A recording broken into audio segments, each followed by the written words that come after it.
കണ്ണൂർ കണ്ണപുരം കീഴറയിൽ വാടക വീട്ടിൽ സ്ഫോടനമുണ്ടായ സംഭവത്തിൽ സ്ഫോടക വസ്തു നിയമപ്രകാരം കേസെടുത്ത് പോലീസ്. അനൂപ് മാലിക് എന്നയാൾക്കെതിരെയാണ് കേസ്. സംഭവത്തിൽ വീട് പൂർണ്ണമായും തകർന്നു, ഒരാൾ കൊല്ലപ്പെട്ടു. പുലർച്ചെ 2 മണിയോടെയായിരുന്നു സംഭവം. 2016 കണ്ണൂർ പുഴാതിയിൽ സമാന രീതിയിൽ സ്ഫോടനമുണ്ടായിരുന്നു. ആ കേസിലെ പ്രതിയാണ് അനൂപ്. നമ്മൾ റോട്ടുമ്പിലാണ് ഓടും ഇതെല്ലാം കണ്ടത്.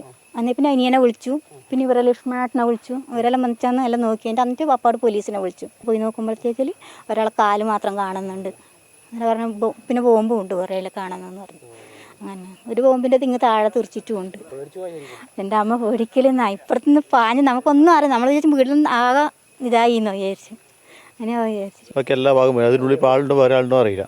ബാക്കി എല്ലാം ആദ്യം എടുത്താലേ അറിയില്ല എല്ലാവരും കൊണ്ടുപോകും. അതായപ്പോൾ അവസ്ഥ പോയി നോക്കുമ്പോൾ ബോംബാന്ന് മനസ്സിലായില്ല. ബോംബാന്ന് പൊട്ടി മനസ്സിലായി. നല്ല സ്മെല്ല് പുക എല്ലാം ഉണ്ടായിരുന്നു. ഇല്ല, ഹൗസ് ഓണർക്ക് മാത്രമല്ല, ഹൗസ് ഓണർ ചെറുന്ന് ഗവൺമെൻറ് റോഡിന് താമസിക്കുന്നപ്പോൾ ഒരു ഗോവിന്ദ മാഷ വീടായിരുന്നു. ഒരിക്കറിയില്ല ആരാന്ന് ഡീറ്റെയിൽസ് മൊത്തം അവരിക്കുണ്ടാവും. മിഥുൻ പിള്ള ചേരുന്നു. മിഥുൻ, ഈ വിഷയത്തിൽ പോലീസ് നൽകുന്നൊരു വിശദീകരണം.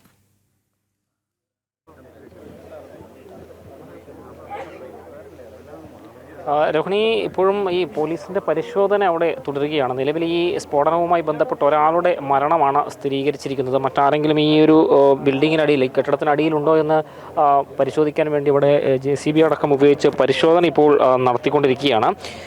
അതേസമയം ഈ സ്ഫോടനവുമായി ബന്ധപ്പെട്ട് ഇവിടെ താമസിച്ചിരുന്നത് അനൂപ് മാലിക് എന്നൊരാളാണ് എന്നാണ് പോലീസ് ഇപ്പോൾ പറയുന്നൊരു കാര്യം.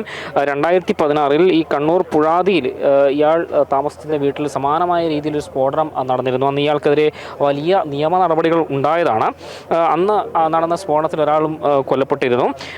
മാത്രമല്ല, ഈ അനൂപ് എന്ന് പറയുന്ന ആളുടെ ബന്ധുക്കൾക്കുൾപ്പെടെ ഈ ഒരു സംഭവത്തിൽ പരിക്കേൽക്കുകയും ചെയ്യുന്ന ഒരു സാഹചര്യം ഉണ്ടായിട്ടുണ്ട്. നിലവിൽ ഈ സ്ഫോടനവുമായി ബന്ധപ്പെട്ട് സ്ഫോടക വസ്തു നിരോധന നിയമപ്രകാരം ഈ അനൂപ് മാലിക് എന്ന ആൾക്കെതിരെ കേസ് എടുത്തിട്ടുണ്ട്. ഈ ഉത്സവങ്ങൾക്കടക്കം വലിയ തോതിൽ ഈ പടക്കങ്ങൾ നിർമ്മിച്ച് നൽകുന്നയാളാണ് അനൂപ് മാലിക് എന്നാണ് പോലീസ് പ്രാഥമികമായി കണ്ടെത്തിയിരിക്കുന്നത്. ഇവിടെ മരിച്ചത് ഇയാളുടെ തൊഴിലാളിയാണോ എന്നൊരു സംശയം കൂടി നിലനിൽക്കുന്നുണ്ട്. വീട് വാടകയ്ക്ക് എടുത്തത് ഈ അനൂപാണ്. അതേസമയം ഈ കൃത്യമായ എഗ്രിമെൻ്റ് ഒന്നും ഉണ്ടാക്കിയിരുന്നില്ല എന്നാണ് മനസ്സിലാക്കാൻ വേണ്ടി സാധിക്കുന്നത്. അതേസമയം ഇതൊരു രാഷ്ട്രീയ ആരോപണവുമായി കോൺഗ്രസും CPM രംഗത്ത് വരുന്നൊരു സാഹചര്യം കൂടി ഉണ്ടായിട്ടുണ്ട്.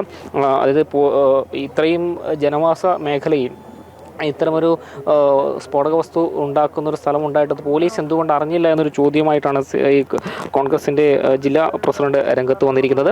ഈ വിഷയവുമായി ബന്ധപ്പെട്ടാണ് അയാൾ രംഗത്ത് വന്നത്. തൊട്ട് പിന്നാലെ ഇപ്പോൾ CPM ഇങ്ങനെയൊരു ബദൽ ആരോപണവുമായി CPM രംഗത്ത് വന്നിട്ടുണ്ട്. CPM പറഞ്ഞത് ഇയാൾ കോൺഗ്രസിൻ്റെ അടുത്ത ആളാണല്ലോ എന്നൊരു വിമർശനമാണ്. ഇപ്പോൾ ആ വിഷയവുമായി ബന്ധപ്പെട്ട് DCC പ്രസിഡന്റ് മാർട്ടിൻ ജോർജ് വീണ്ടും മാധ്യമങ്ങളെ കാണുന്നുണ്ട് എന്നാണ് മനസ്സിലാക്കാൻ വേണ്ടി സാധിക്കുന്നത്. അദ്ദേഹത്തിന്റെ പ്രതികരണത്തിൽ കൂടി നമുക്ക് കാണാം. കോൺഗ്രസ് ബന്ധം ആരോപിക്കുന്നത് ശുദ്ധ തോന്നിവാസമാണ് പറയുന്നത്. ഇവിടെ ഒരു പത്രസമ്മേളനം കഴിഞ്ഞ് പോയപ്പോൾ ഒന്നും പറഞ്ഞില്ലല്ലോ. പിന്നെ തിരിച്ചു വന്നപ്പോൾ ആരോ പറഞ്ഞു കൊടുത്തു കോൺഗ്രസ് ആണ്. അങ്ങനെ പറയുന്നതിൽ എന്താ അർത്ഥം ഇരിക്കുന്നത്? എനിക്ക് CPM ആണെന്ന് പറയാം, അല്ലെങ്കിൽ BJP ആണെന്ന് പറയാം.